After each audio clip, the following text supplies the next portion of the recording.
Desde las sombras de Palacio Nacional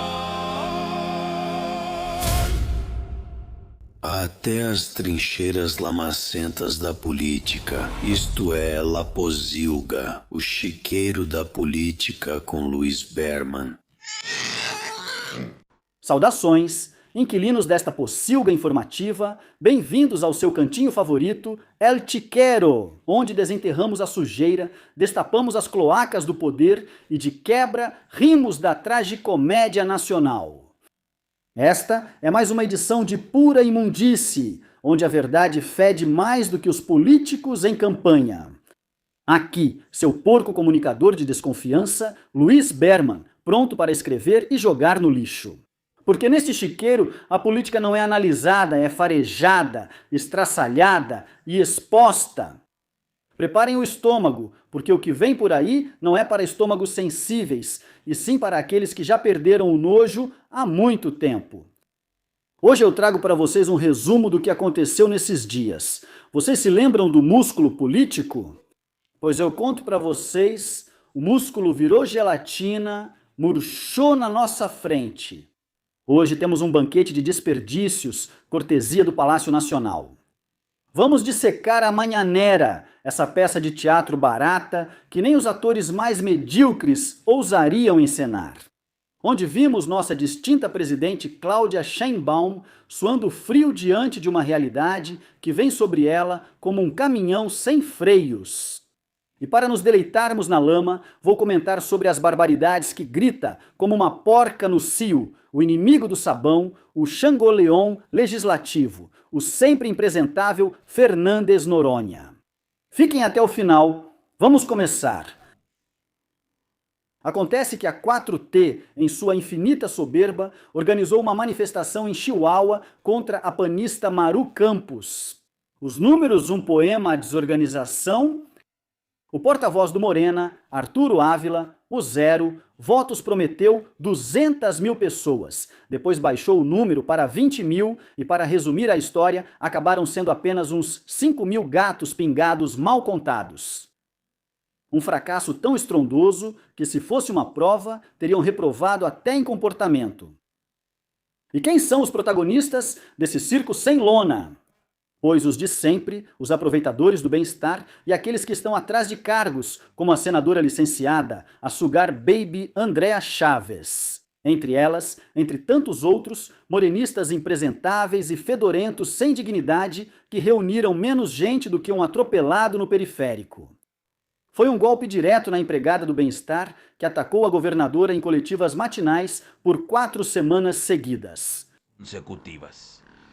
Também aproveitaram essa ocasião para estrear a dirigente nacional Ariadna Montiel, que estreia, hein? Teve seu primeiro grande fracasso. Mandou bem, Ariadna. E claro, a joia da coroa, o príncipe, o bobão do bem-estar, o nariz de pimentão recheado, o irmão Lelo Andi Lopes Beltrán. O rapaz chegou ao aeroporto cercado por uma bolha de seguranças, empurrando pessoas, a bordo de caminhonetes de luxo.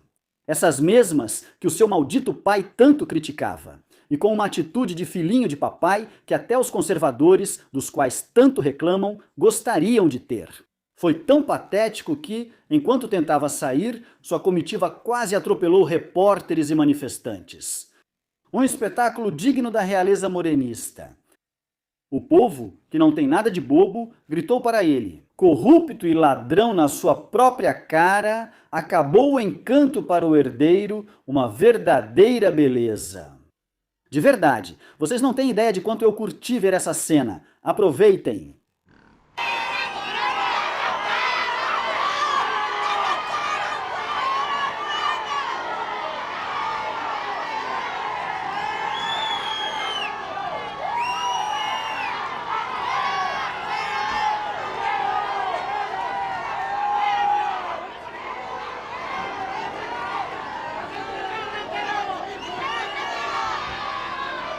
Mas esperem, porque Maru Campos não ficou de braços cruzados, jogou no campo deles e ganhou de goleada. Morena queria encher Chihuahua de gente arregimentada, mas se depararam com bloqueios nas estradas e uma cidade cheia de mensagens contra eles.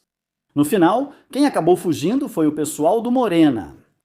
Que ironia! E enquanto tudo isso acontecia, temos Cláudia Sheinbaum brincando de gato e rato com Donald Trump. Um dia, ela diz que tudo é amor e paz, e no dia seguinte incita as massas, como se estivéssemos em plena invasão. Em qual devemos acreditar? Na que diz que o relacionamento é ótimo, ou na que grita que o México é soberano diante de qualquer interferência? Eu já tinha dito isso para vocês. O ar no Palácio Nacional já não cheira mais a transformação, cheira a medo. Se vocês assistiram às coletivas desta semana, vão concordar comigo. A dona já não transmite mais aquela segurança de que tudo está sob controle, que ela tentava nos vender no começo. Agora, o que vemos é uma linguagem corporal que grita ansiedade, movimentos rígidos, olhares tensos, olhos vidrados, respostas longas e defensivas. Como se ela estivesse tentando convencer a si mesma de que o teto não está desabando sobre ela. O ambiente não é de rotina. Meus porquinhos, isso é uma operação de contenção. Morena está se blindando. Por quê? Porque o chiqueiro internacional está cobrando a conta deles, e muito alta. Para não variar diante da pressão, a Cenito tem que recorrer ao disco arranhado de sempre. A culpa é do Calderón? Perguntaram se existia o risco de que o Morena fosse declarado, vamos dizer suavemente, uma organização terrorista com vínculos com o narcotráfico. E a resposta foi de manual de escola primária da velha guarda. Nenhum risco categórico, seco, automático. Não, quero perguntar se o senhor não vê risco de que o Morena seja declarado como uma organização terrorista pelos supostos vínculos que tem com os cartéis no México. Não? Nenhum risco. Olhem, é interessante e importante falar sobre o que está acontecendo e está muito claro.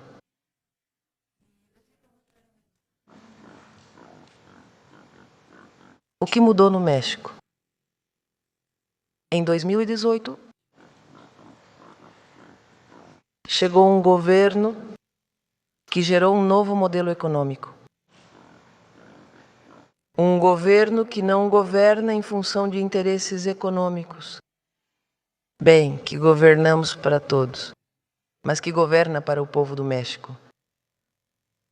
Foram 36 anos de governos ligados aos grandes interesses econômicos do México e do exterior.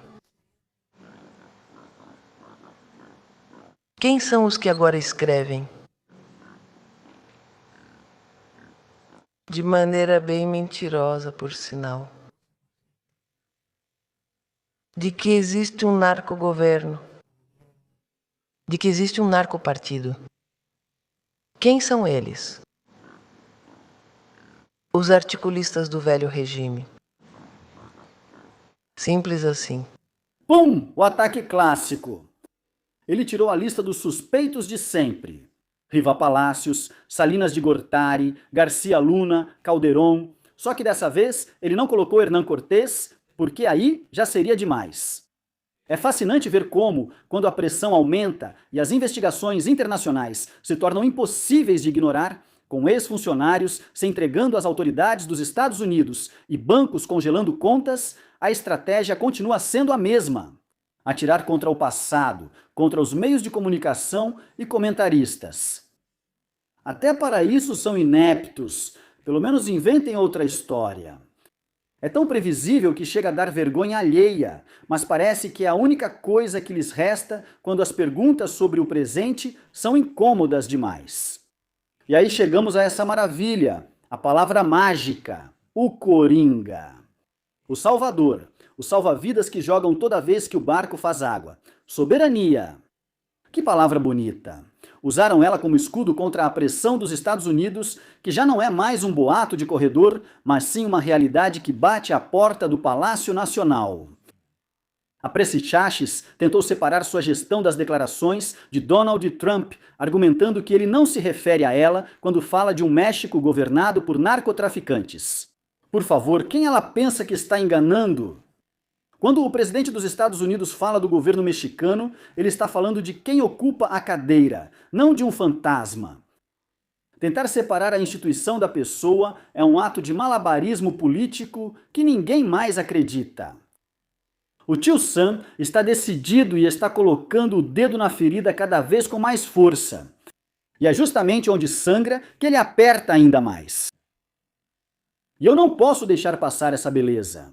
Acontece que o desgraçado senador Gerardo Fernandes Noronha, esse ser repugnante que é uma ode à incongruência, explodiu de raiva e soltou uma frase lapidar. Só por cima do meu cadáver vão levar o Rocha Moya. Em óbvia defesa do narco-governador de Sinaloa licenciado, após as acusações nos Estados Unidos. Quadrilha de canalhas! Gritou o senador morenista, enquanto rejeitava as acusações e assegurava que não existem provas contra esse criminoso. Bem, eu diria ao presidente Trump que aproveite a oferta. É 2 por 1. Só que assim que ele fizer isso, que o leve imediatamente. Porque se vivo já fede pra caramba esse filho de uma égua, não quero nem imaginar quando estiver cheio de moscas. Só quero lembrar ao Noronha que o último que ficou todo valentão desafiando o tio Sam, falando besteiras parecidas e até dançava. Hoje está vestido com pijama laranja, aproveitando sua estadia em uma cela confortável em Nova York, onde está sendo levado para lá e para cá, e vendo em Jena. E parece que o pão já acabou faz tempo. Por mim, que ele continue e nos entregue joias desse estilo para a posteridade. Enfim. A única certeza é que a realidade os engole. Estamos em uma fase em que as tensões já não podem mais ser escondidas debaixo do tapete. Enquanto na coletiva matinal eles se dedicam ao confronto permanente e a polarizar ainda mais o ambiente, a realidade é que o governo está cada vez mais perdido. Isso fica evidente no nervosismo, fica evidente na necessidade de repetir constantemente que não há pacto com criminosos. Quando você precisa esclarecer algo tantas vezes, é porque no fundo sabe que o mundo lá fora já não acredita mais na narrativa oficial. No final das contas, meus porquinhos, o desgaste político não se resolve com um bom discurso, nem apontando inimigos imaginários do passado. Se resolve com transparência. Já sabemos que isso não é comum no chiqueiro político. Enfim, meus queridos porquinhos, essa é, até hoje, a transformação que está desmoronando nas mãos de vocês. Enquanto seus protagonistas se preocupam em não serem salpicados por tanta merda que está jorrando, ignorando a realidade que bate na cara de todos. Então, por hoje, vamos deixar que as águas negras sigam seu curso nesse chiqueiro nacional. Obrigado por me acompanhar nesse passeio pelo esgoto político. Na próxima edição, haverá mais sujeira para limpar, mais hipocrisia para dissecar e, acima de tudo, mais risadas para não chorarmos diante da desgraça. Continuem observando, continuem duvidando e, acima de tudo, não acreditem na história de que aqui não acontece nada, porque quando o governo levanta um muro, é porque sabe que o lobo já está na porta. Eu sou Luiz Berman e me despeço. Lembrem-se de se inscrever no canal, deixar seu like e compartilhar essa porcaria, porque vocês já sabem que o jornalismo político no México é um esporte de alto risco. Mas estamos aqui. Leio os comentários de vocês. Nos vemos na quinta-feira. Tchau! Isto é La Cocilga, o chiqueiro da política com Luiz Berman.